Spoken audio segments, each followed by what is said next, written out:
রান্না করাটা বড়ই অদ্ভুত। রান্নার প্রত্যেকটা স্টেপ যদি ফলো করা হয় এই পুরোটা কমপ্লিট হতে সময় লাগে অনেকটা, কিন্তু খাবার শেষ করতে টাইম লাগে 15 মিনিট, বড় জোর আধ ঘন্টা। এই যে সকাল থেকে আমাদের ভাবনা থাকে কি রান্না করব, কিভাবে করব, তার জন্য কাটাকাটি থাকে, বাটাবাটি থাকে এবং রান্না করা, এই সবকিছু নিয়ে বড়ই একটা হ্যাপা হয়ে যায় আমাদের প্রত্যেকে যারা বাড়িতে কাজ করি। যাই হোক, ফিরে আসি আমার মূল কথায়। আমাদের এই রান্নার কাজটা একটু সহজ করে সবার সামনে তুলে ধরার জন্য আজ আমি সোমাশ্রী চলে এসেছি রোজগার রান্নাঘরের মতো আমার রান্নাঘরে একটা নতুন রেসিপি নিয়ে। আজ তৈরি করব রাইস পেপার রেসিপি। খুব সহজে হয় এবং খেতে টেস্টিও হয়।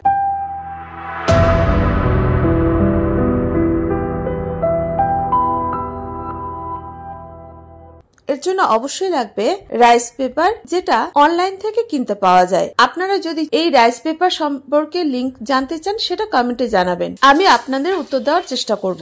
এছাড়া নিয়েছি বেশ কিছু সবজি আর নিয়েছি পনির। পনির আছে এখানে 150 গ্রাম, আছে হাফ ইঞ্চি থেকে একটু বেশি আদা, কিছুটা ক্যাপসিকাম, একটা বড় সাইজের পেঁয়াজ, গাজর আর স্বাদ অনুযায়ী কাঁচা লঙ্কা। বাচ্চাদের জন্য কাঁচা লঙ্কাটা কমিয়েও দিতে পারেন অথবা স্কিপও করতে পারেন। আমি যে সকল সবজি নিয়েছি, চাইলে আপনারা এই সবজির পরিবর্তে আপনাদের পছন্দসই যে কোনো সবজি ব্যবহার করতে পারেন। এবার বলি কিভাবে তৈরি করবেন। প্রথমে আমি এই সমস্ত সবজিগুলো মানে পেঁয়াজ, ক্যাপসিকাম, গাজর, কাঁচা লঙ্কা, আদা, এগুলোকে আমি মিহি কুচি করে নিয়েছি। প্রথমে সবজিগুলোকে করে নিয়েছি, তারপরে এর সঙ্গে মিক্স করেছি পনিরটাকেও একদম ছোট ছোট টুকরো করে নিয়েছি।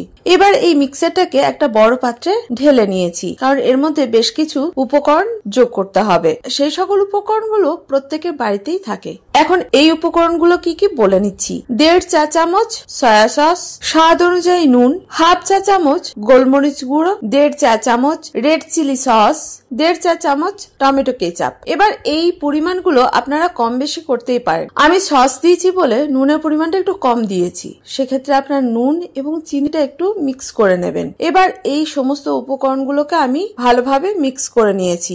এখন আমার মিক্সারটা পুরোপুরি রেডি। অন্যদিকে একটা বড় থালা বা প্লেট নিয়ে নিতে হবে, যেটার মধ্যে যোগ করতে হবে পরিমাণ মতো জল। এখানে জলটা এমন ভাবে নেবেন যেন এই রাইস পেপার গুলো ভালোভাবে ভিজে যেতে পারে, এবং এটা নরমাল তাপমাত্রার জল ব্যবহার করেছি। এবার এক একটা রাইস পেপার এই থালার মধ্যে ভিজিয়ে নিতে হবে বেশ কিছুক্ষণ উল্টে পাল্টে। দেখবেন 2-3 মিনিটের মধ্যে নরম হয়ে যাবে। তখন এটাকে তুলে এক একটার মধ্যে পরিমাণ মতো এই যে মিক্সারটা ভরে দিয়ে ভালোভাবে মুড়ে নিলেই তৈরি হয়ে যাবে। শুধু রান্না করা বাকি থাকবে। এভাবে আমি প্রত্যেকটা রাইস পেপারের মধ্যে পুরটাকে ভরে নিয়েছি এবং মুড়ে রেডি করে নিয়েছি। আমি দ্বিতীয়টা দেখিয়ে দিয়েছি একইভাবে।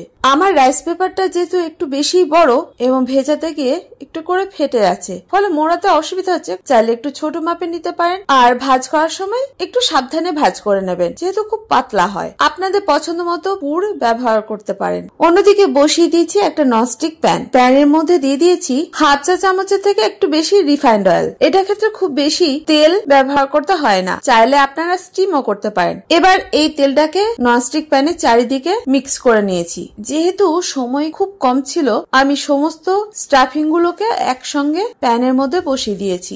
আপনাদের হাতে একটু সময় বেশি থাকলে সবগুলো না বসিয়ে অল্প অল্প করে বসালে রাইস পেপার গুলো ছিঁড়ে যাবে না। এবার এগুলোকে আমি উল্টে পাল্টে ভেজে নিয়েছি। খুব কড়া ভাজার প্রয়োজন নেই, হালকা আছে 5 থেকে 10 মিনিটের মধ্যে ভাজতে হবে। একটা দিক ভাজা হয়ে গেলে অপর দিকটা উল্টে নিতে হবে এবং সাবধানে উল্টে নিতে হবে। 10 মিনিট পরে দেখুন আমার সমস্ত পুর ভরা রাইস পেপারের রেসিপিটা রেডি হয়ে গেছে। এবার পরিবেশন করব, কিন্তু দেখতে সুন্দর যাতে হয় সেজন্য একটা স্পেশাল তড়কা, যেটা আমি এই পুর ভরা রাইস পেপারের উপরে দিয়েছি। চাইলে এভাবেও দিতে পারেন, অথবা যে কোনো সস বা চাটনি কিংবা মেয়োনিজের সঙ্গেও এই পুর ভরা রাইস পেপারের রেসিপিটা খেতে দুর্দান্ত লাগে।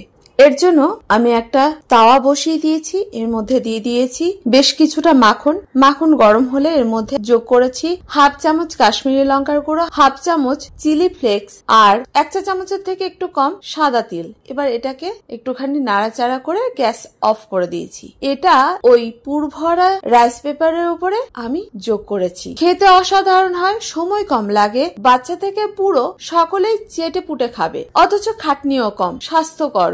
তাহলে তৈরি করে ফেলুন আর আমাকে জানাবেন কেমন হয়েছিল। এই ধরনের সহজ সহজ রেসিপি পেতে অবশ্যই আমার চ্যানেলটাকে সাবস্ক্রাইব করবেন। ফেসবুক থেকে দেখে থাকলে পেজটাকে ফলো করতে ভুলবেন না। আমার রান্না বা রেসিপি কে কোথা থেকে দেখছেন সেটাও কমেন্ট করে জানাবেন। আর যারা প্রথম দিন থেকে আমার সঙ্গে আছেন তাদেরকে অসংখ্য ধন্যবাদ। যাই হোক, আজ এই পর্যন্ত। দেখা হচ্ছে পরবর্তী ভিডিওতে। আপনারা ভালো থাকুন, সুস্থ থাকুন। ধন্যবাদ।